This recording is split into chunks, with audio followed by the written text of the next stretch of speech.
get to the first order, first moment of magnetohydrodynamic (MHD). So this is the first part of the first moment.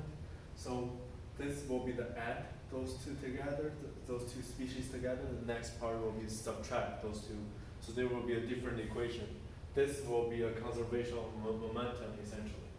So if we add those two together, just like the first zeros moment, we're left on the first term with this. I just multiply 1 here pretty much.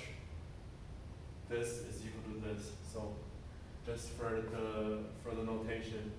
And recall that from the very beginning, instead of writing in terms of the pressure and UI, UK, we can actually, this is the original taking moment. So writing this form actually will end up be convenience for us.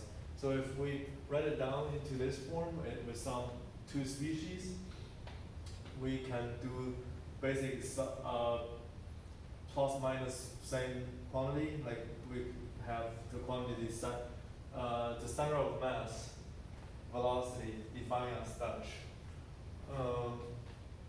So we multiply those terms, and we define the center of mass pressure as such.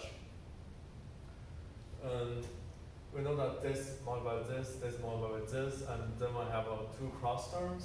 But we know that this have a thermal fluctuation in it.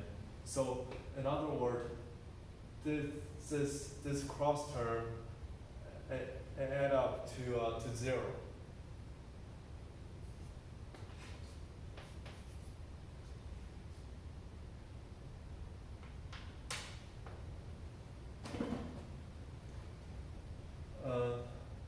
So we're left with two terms. So two terms, one is the center of mass pressure, and another is UCM. CM stands for center of mass.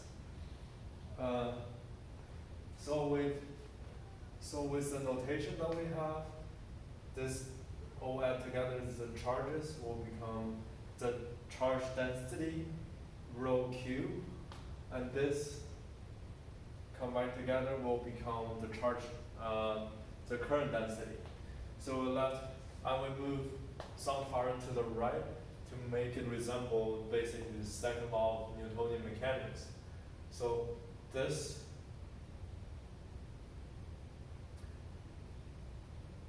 is this term, this is this term, this is this term, and this is this term. So pretty much you guys think this is a force, and this is a change of momentum.